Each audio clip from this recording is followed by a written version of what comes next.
Bonjour à tous, bienvenue dans ce nouveau numéro de Dimanche en politique. Nous débutons une nouvelle saison avec un paysage politique qui a changé, bien changé avec les dernières élections législatives. C'est la raison pour laquelle nous accueillons sur ce plateau Sacha Houlié, député à La République En Marche de la 2e circonscription de la Vienne et vice-président de l'Assemblée nationale. Bonjour. Bonjour. Je rappelle que vous êtes né il y a 28 ans à Bressuire, mais que vous avez vécu dans la Vienne. Vous avez fait vos études à Ouzilly, puis à l'Encloître, Poitiers et Paris. Dans le civil, vous êtes avocat spécialisé dans le droit de la construction, métier que vous avez mis entre parenthèses depuis votre élection il y a tout juste 3 mois comme représentant du peuple français. 3 mois particulièrement intenses. Quelles images vous reviennent de cette période précisément, les images les plus fortes, les moments les plus forts? Les images les plus fortes, au moins deux où en plus j'avais la chance d'être au perchoir.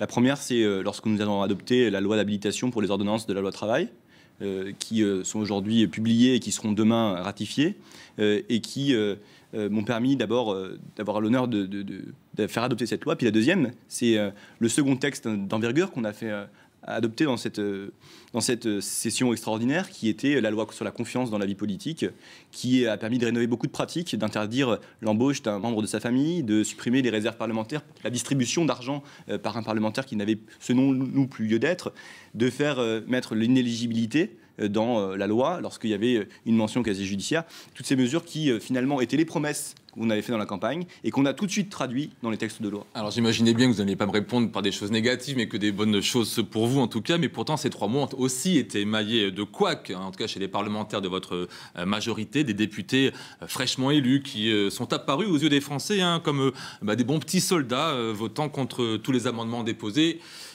Sans y réfléchir, juste par réflexe, un réflexe qui a même provoqué le rejet d'un article de loi proposé par le gouvernement. Vous présidiez ce jour-là la séance, c'était le 27 juillet dernier, regardez. Je mets donc aux voix cet article 7 ter. Qui vote pour? Qui vote contre? Alors, l'article est rejeté.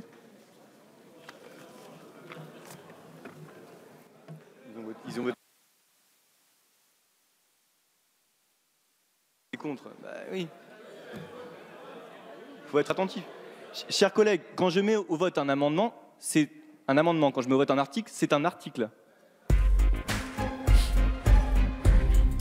Des robots plutôt que des députés, a-t-on entendu ici et là. Est-ce que vous avez eu à ce moment-là un peu honte de vos députés? Nécessairement, on est un peu confus lorsque on a ce genre d'image. Il y a un contexte un peu particulier qui n'excuse pas pour autant l'erreur qu'on a commise sur ces textes, ce vote-là, qui était une journée où on est à 10 heures d'affilée en séance, où la loi de moralisation, on l'a vu, elle a fait des passages Assemblée-Sénat, elle a fait l'objet de beaucoup de discussions et d'amendements. On avait aussi une opposition très forte.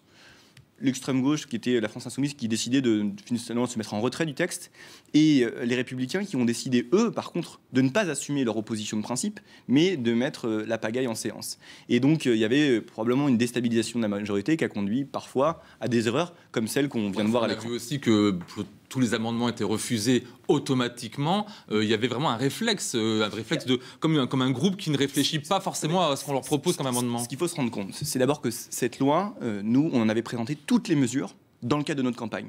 Donc, on avait finalement un mandat assez clair et j'ose pas dire ça sert à ça aussi, les discussions à l'Assemblée. Il y a des amendements qu'on a adoptés, des amendements de la nouvelle gauche qu'on a adoptés. Il y a des amendements, par contre, qui n'avaient pas lieu d'être dans cette loi, des amendements financiers, des amendements qui traitaient du gouvernement, des amendements anticonstitutionnels qui venaient de la part de la droite et de la France Insoumise. Et donc, à un moment donné, il faut aussi être cohérent, c'est-à-dire qu'on n'accepte pas n'importe quoi lorsqu'on est un parlementaire. Il faut avoir aussi cette lucidité qui fait qu'on rejette une partie de la contribution qui ne peut pas trouver sa place dans le texte. Même si parfois on a l'impression que c'est un réflexe. Le maître mot d'En Marche, je le sais, pendant la campagne électorale, c'était faire de la politique autrement. Ça donnait pas le bon exemple en tout cas. Alors, moi je pense que sur cette image-là, on voit justement des gens qui font un peu autrement, qui apprennent, qui découvrent. Le fait d'avoir mis beaucoup de gens de la société civile, alors moi j'ai eu un engagement politique préalable, j'avais jamais été élu. Mais des gens qui découvrent l'enceinte politique, ça peut faire aussi des réglages, ça en fait partie. Disons qu'aussi on a été un peu en réglage sur cet été-là. On est la majorité parlementaire qui avons le plus travaillé sur une session extraordinaire d'été. Donc qu'il y ait eu quelques besoins Mais finalement, de découvrir l'Assemblée, c'est aussi naturel. La loi sur la moralisation est futile et intellectuellement pauvre. La réduction des APL est inacceptable. C'est le député En Marche de la Vienne, Jean-Michel Clément, qui a déclaré ça. Comment avez-vous accueilli ces propos de votre collègue ? Fraîchement, évidemment, parce que moi je pense que la loi, elle est utile, et l'affaire Wauquiez qu'on voit aujourd'hui, elle démontre que finalement on a peut-être quelques zones grises encore à améliorer. C'est la réforme du statut de la haute fonction publique, parce que c'est les avantages de Laurent Wauquiez qui souhaite être président des Républicains, ils sont liés à cette haute fonction publique, donc on a encore des choses à corriger. Et puis, puisque vous parlez des APL, les APL, on nous a quand même laissé un petit héritage. C'est-à-dire que les APL, elles n'étaient pas financées dans le budget. Alors on avait deux choix. Soit on ne les versait pas du tout, sur tout ce qui restait, soit on faisait un correctif qui était un mauvais correctif. On a choisi de ne pas toucher au budget 2017 pour ne pas augmenter les impôts. Donc ça fait le genre de réglage que l'on connaît sur ces APL. J'aurais compris votre réponse si ça avait été un opposant qui avait dit ça. Mais là, c'est quelqu'un de vos rangs. Est-ce qu'il y a des problèmes dès maintenant? Est-ce que la force qui a été En Marche de prendre des gens d'un peu partout avant les élections pour être élus, est-ce que ce n'est pas aujourd'hui la faiblesse d'En Marche d'avoir justement, pour le coup, des gens qui n'ont pas le même point de vue que vous? Il y a un paradoxe à nous dire qu'on est des godillots qui votons que d'un seul homme, et puis à nous dire que dès qu'une voix discordante s'exprime, on aurait tout de suite des frondeurs. Que des gens dans notre groupe... Il a quand même voté... il a voté l'article, la loi, et il a participé à l'adoption des textes qu'on a examinés. Vous ne voyez pas ça comme un danger potentiel? Non, parce que moi je pense que toutes les discussions qu'on a, et je vous l'ai dit, en interne du groupe En Marche, on discute beaucoup. On discute beaucoup sur les textes, on discute beaucoup sur la loi sur la sécurité intérieure qui va permettre de sortir de l'état d'urgence, on discute beaucoup sur le budget. Après, on a une position qui est commune, c'est aussi une organisation du groupe, et on avance. Et les héritages font qu'il y a des gens qui viennent de la gauche, j'en fais partie, des gens qui viennent de la droite, il y en a d'autres qui en font partie, des gens qui sont sans engagement. Il y aura des frondeurs à En Marche? Moi, je ne crois pas, parce que le programme a été suffisamment clair pour qu'on l'applique avec une parfaite sincérité. Non, en l'occurrence, pour Jean-Michel Clément, ça n'a pas l'air d'être très clair. En dehors des couacs, Sacha Houlié, il y a une vraie contestation de la politique économique d'Emmanuel Macron, qui a battu, je le rappelle, le record de chute de popularité de François Hollande au bout de 3 mois de gouvernance, et du gouvernement d'Édouard Philippe. Est-ce que vous vous y attendiez? Écoutez, on peut reprocher de faire, ça c'est sûr. Mais on ne peut pas nous reprocher de ne pas tenir les promesses qu'on avait présentées. Battre le record de François Hollande en popularité... Non, mais encore une fois, moi, le but de la politique qu'on conduit, c'est que dans le quotidien des gens, lorsqu'ils se lèvent le matin, qu'ils prennent leur voiture, d'améliorer leur trajet quotidien, que leur véhicule soit moins polluant, lorsqu'ils arrivent au travail, que les conditions de travail dans lesquelles ils évoluent, elles aient été définies par eux, c'est les ordonnances travail. Qu'à la fin du mois, ils gagnent plus, le tout sans travailler plus. C'est la baisse des cotisations que nous menons. Qu'ils aient une baisse de taxe d'habitation, c'est ce que nous allons conduire dans le PLF. Et qu'ils soient mieux logés, c'est aussi la réforme du logement que nous préparons. Et donc, au final, que des gens aujourd'hui soient mécontents, moi je l'entends. On sera évalué. Et on fera mieux que ça, parce qu'on évaluera ce qu'on a fait aussi dans la deuxième partie du quinquennat. Le Premier ministre était à Niort lundi, puis chez Poujoula à Saint-Symphorien, afin de rassurer les chefs d'entreprise en annonçant un plan d'action pour l'investissement et la croissance, dans lequel on peut trouver une baisse progressive du taux d'impôt sur les sociétés à 25%, la transformation du CICE, puis sa disparition pour le remplacer par une baisse directe des charges pour les employeurs, la suppression de l'impôt sur la fortune pour le transformer en impôt sur la fortune immobilière, et d'autres mesures fiscales qui ciblent par exemple les placements d'épargne comme le PEL ou le livret A. Pourquoi? Pour favoriser l'achat d'actions boursières. Quand on a un blocage du taux de rémunération du livret A à son taux actuel qui est historiquement bas, à 0,75% pendant 2 ans. Sacha Houlié, ça c'est un programme libéral comme rarement la France en a connu.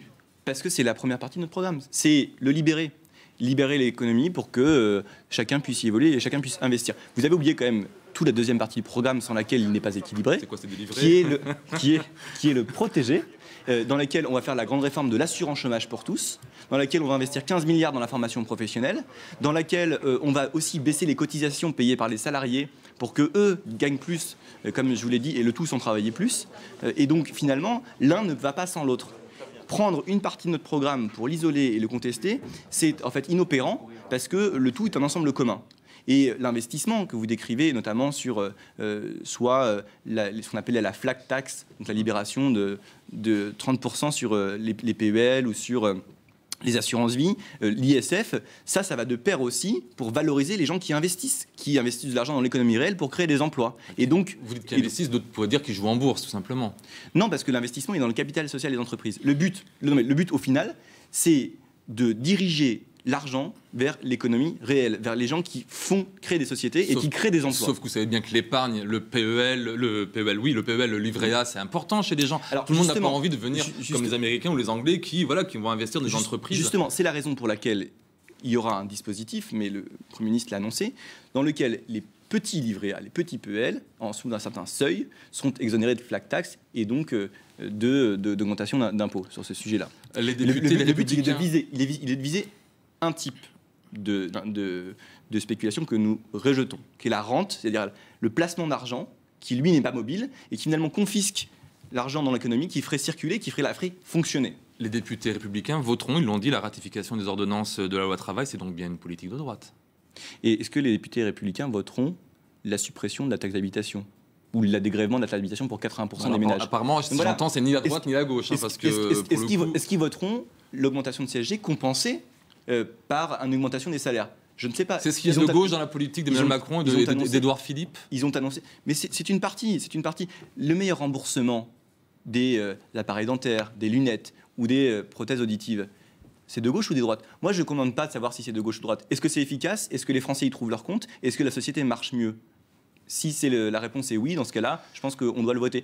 Avec tous les gens, toutes les bonnes volontés qui vont le voter avec. On revient sur la loi travail. Emmanuel Macron a déclaré le 25 février dernier, le modèle ne sera plus le CDI à vie dans la même entreprise. Est-ce que, Sacha Houlié, l'avenir des gens qui nous regardent en ce moment et qui sont en âge de travailler, est-ce que ça sera de jongler avec des CDD ou des contrats précaires, d'être embauché, puis viré, puis être embauché, puis viré? Est-ce que c'est ça l'avenir du travail en France? La phrase a son sens en son intégralité. Souvent, c'est les propos du président. Le CDI reste et restera la norme. C'est d'ailleurs encore l'expression du Code du travail, nous n'y toucherons pas.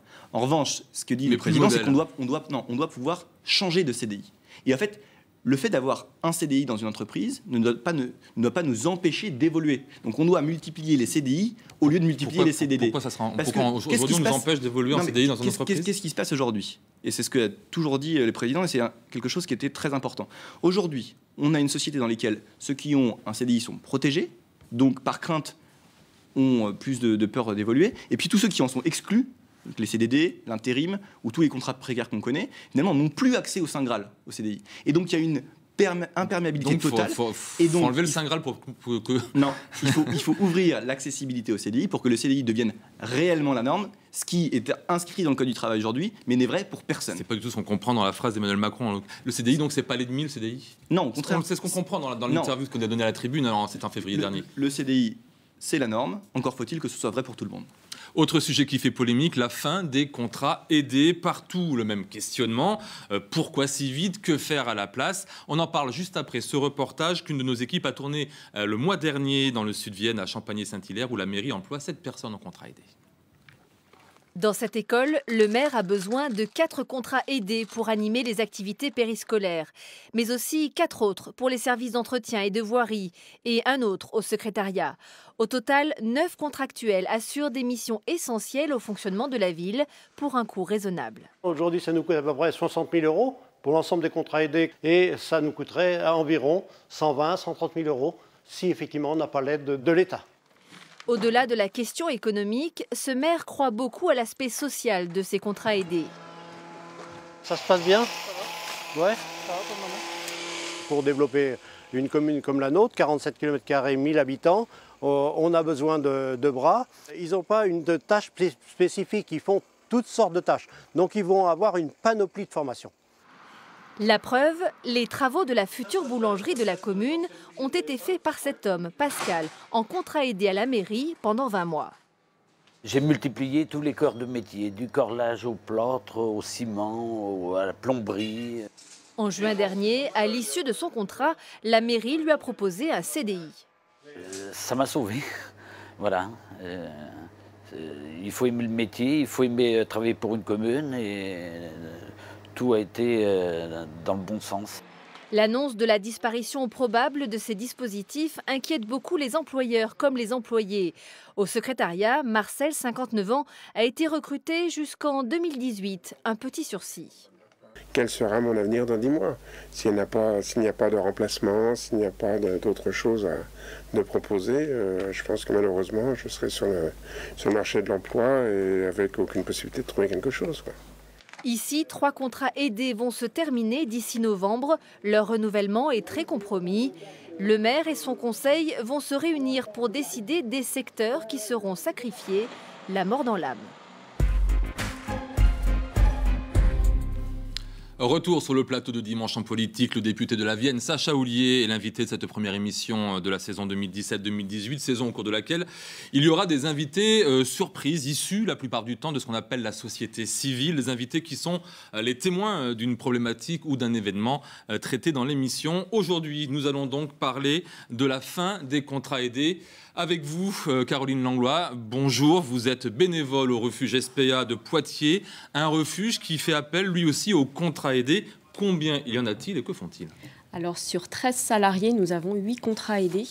Et en termes de mission, ce sont exclusivement des personnes qui vont faire les soins aux animaux, donc ce qu'on appelle des ASV. Alors vous avez en face de vous le député de la Vienne. Qu'avez-vous envie de lui dire ? Alors, qu'est-ce que vous prévoyez comme alternative? Parce que nous, on se retrouve en grande difficulté et sans contrat aidé, on risque d'être obligé d'accueillir moins d'animaux. Vous avez peut-être entendu qu'il y a de plus en plus d'abandons, des cas de maltraitance de plus en plus nombreux. Hier soir, j'ai récupéré, pour vous donner un exemple, un chien qui devait faire 30 kilos, il en faisait 16. C'est très très dur au quotidien de faire ce genre de choses. Et si on n'a pas de contrat aidé, on va être en difficulté. Donc vous, demain, qu'est-ce que vous pouvez nous proposer? D'abord, moi je reconnais votre action et je crois que le gouvernement l'a salué en visitant vos locaux et en adoptant chez vous. Mais pour la question que vous posez, moi je voudrais vous poser une autre question en retour et puis après y répondre. Est-ce que vous considérez que vous formez les gens? Oui, on a de la formation. Je pense aussi. Quel était l'héritage qu'on nous a laissé? Parce que ça aussi, il faut partir de là. D'abord, on a des gens qui nous ont promis de tous les supprimer, les contrats aidés. C'est pas ce que nous faisons. On va les réorienter. Et puis, il y a des gens qui nous ont dit que c'était l'arme absolue pour insérer les gens dans la vie professionnelle, pour les former. C'est pas le cas, ce qu'on a remarqué. Dans beaucoup de cas, quand même, c'est le cas. On a plein d'exemples concrets. Et puis enfin, en 2016, on avait 465 000 contrats aidés. Au budget 2017 qu'on a récupéré, il y en avait 280 000. On en a remis 40 000 en plus. Donc on a remis en plus. Donc notre volonté n'est pas de tous les supprimer, de les réorienter. Je comprends dans les missions que vous décrivez qu'a priori, vous n'entrez pas parmi les missions que nous promouvons. C'est-à-dire outre-mer, territoires ruraux, ou alors pour ce qui est des missions matérielles, urgence sociale ou médicale. Encore que, on pourrait considérer que c'est on est reconnu d'intérêt général. Voilà. Je vais vous répondre sur un mécanisme, parce que je pense qu'il faut vous donner des solutions plutôt que vous nommer vos problèmes. Mais je donne juste les mécanismes. Donc on concentre les contrats aidés vers l'outre-mer, territoires ruraux, urgence sociale médicale, éducation nationale. Pour vous, on fait une réforme de la formation professionnelle. Qu'est-ce qui se passe aujourd'hui? Seules les entreprises ou seule la branche UNEDIC récupère l'argent de la formation professionnelle. Le but est de l'ouvrir pour que vous bénéficiez de ces crédits-là pour pouvoir embaucher. Et que finalement, ce que vous faites en termes de formation professionnelle soit reconnu et que ça vous permette d'embaucher. Vous êtes en train de dire que Caroline et le refuge SPA de Poitiers, grâce à votre politique, va pouvoir embaucher là, à la fin de l'année, d'ici la fin de l'année, en tout cas avant le début de l'année prochaine, non, parce qu'il y aura une personne qui vont être... Non, je ne promets pas que nous soyons clairs. Parce que le problème va être là. Concrètement, il y a des vies... Voilà. Sur les 8 qu'on a actuellement, j'en ai 4 qui s'arrêtent avant la fin du mois d'octobre. Donc, comment je fais pour les remplacer? D'abord, vous savez qu'il y a une communication. Enfin, vous savez peut-être pas. C'est mon but aussi de le dire. C'est qu'il y a eu des rencontres avec les préfets et les pôles emploi pour qu'on puisse cibler ceux qui pouvaient être remplacés avec ceux qu'on a rajoutés, comme je vous le dis. Et puis, donc ça, c'est pour voir si dans le quota, on peut en récupérer de ceux qui aujourd'hui seraient menacés. Après, aujourd'hui, on a une difficulté qui est le fait que l'adoption de la formation professionnelle laisse une zone blanche que nous sommes en train de corriger, sur laquelle on travaille pour qu'il n'y ait pas d'abandon. Mais pendant trop longtemps, on a utilisé des contrats dont certains nous disaient qu'il fallait absolument supprimer, c'était la droite, dont d'autres nous disent qu'ils sont parfaits, alors que les personnes qui sont en contrat aidé, elles ne sont pas bien payées aujourd'hui, on ne peut pas le dire. Et surtout, ça ne donne pas le droit à une formation professionnelle, ce qui donne un taux d'employabilité dans le secteur non marchand, pour les gens qui ont fait des contrats aidés dans le secteur non marchand, de 26%. Donc c'est pas satisfaisant. Le but, c'est que tous les gens qui utilisent un contrat aidé, non seulement ça vous aide vous, mais que ça les aide aussi. On comprend ce que vous dites, mais là, dans la réalité, là, dans les prochains mois, que vont devenir du coup ces personnes qui avaient une utilité et quand même une rémunération? Pourquoi est-ce que ça aurait pu être tout simplement plus espacé dans le temps l'application de notre politique. Oui, parce que là, c'est très brutal. Ça aurait pu être si on avait choisi d'augmenter très nettement les emplois aidés par rapport à ce qui avait été prévu en 2017, et donc il aurait fallu pour cela augmenter les impôts. Voilà, moi je vous réponds très clairement comment on aurait pu faire pour sauver tous les contrats aidés. Caroline, que vont devenir les contrats aidés de la SPA de Poitiers ?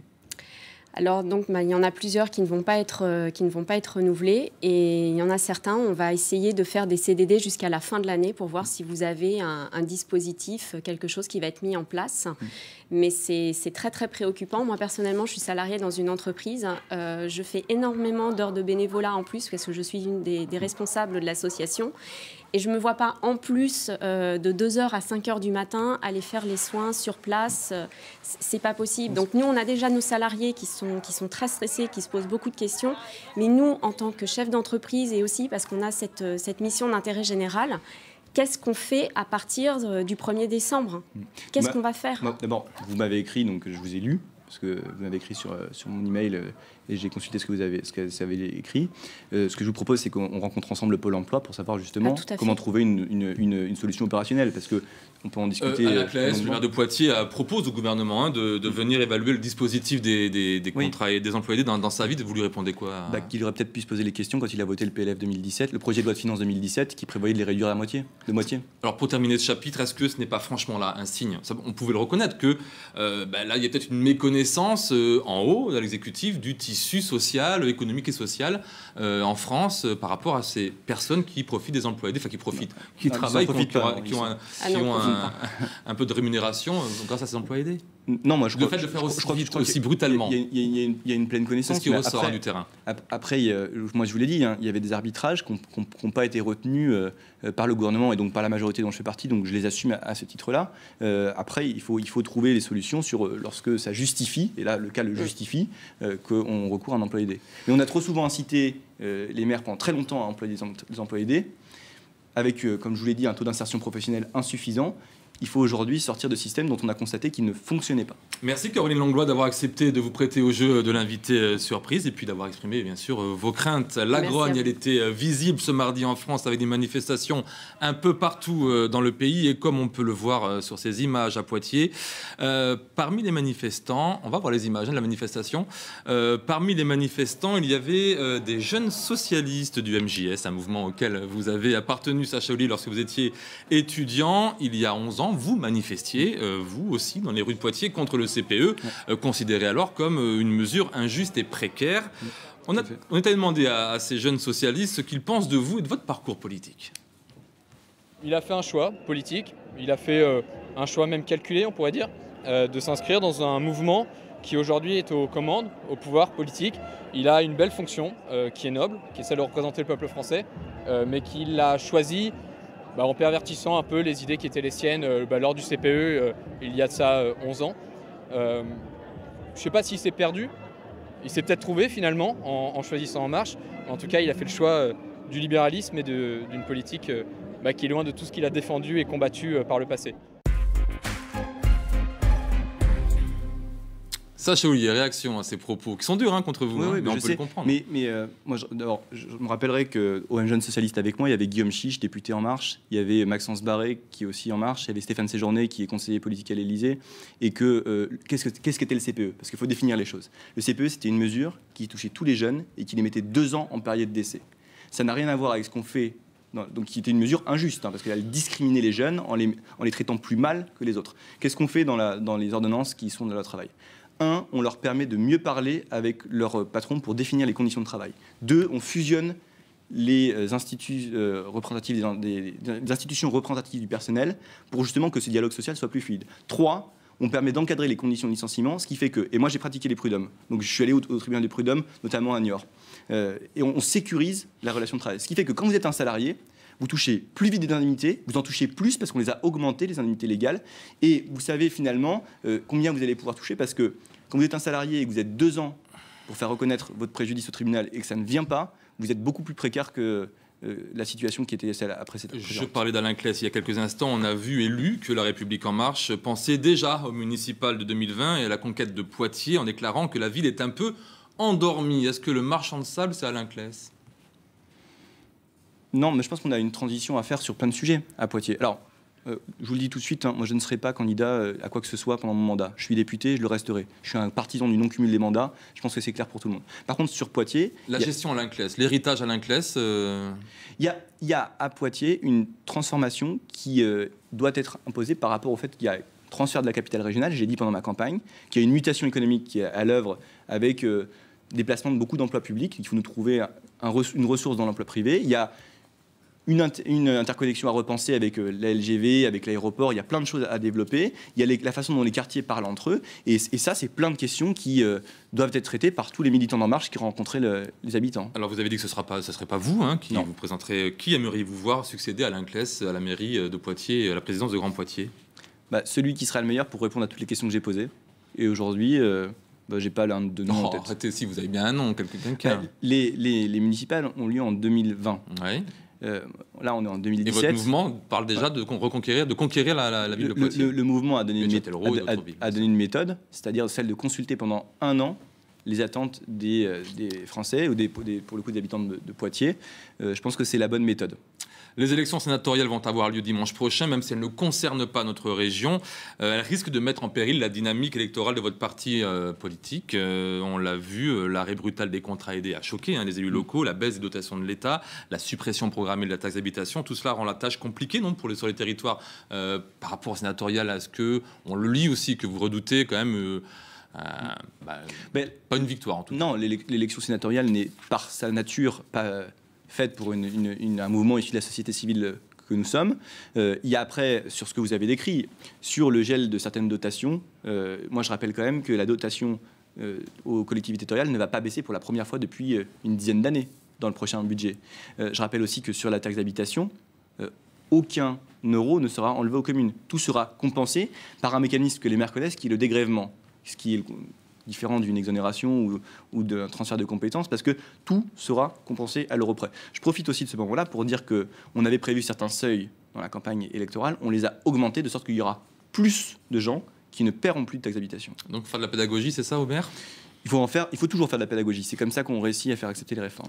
C'est la fin de cette émission. Merci Sacha Houlié d'avoir accepté notre invitation. Ce numéro de Dimanche en politique est d'ores et déjà visible sur notre site internet. La semaine prochaine, nous recevrons un sénateur, Philippe Mouillet, sénateur Les Républicains des Deux-Sèvres, avec qui nous parlerons de la recomposition douloureuse souvent de la droite française, des sénatoriales, des dossiers de sévriens importants.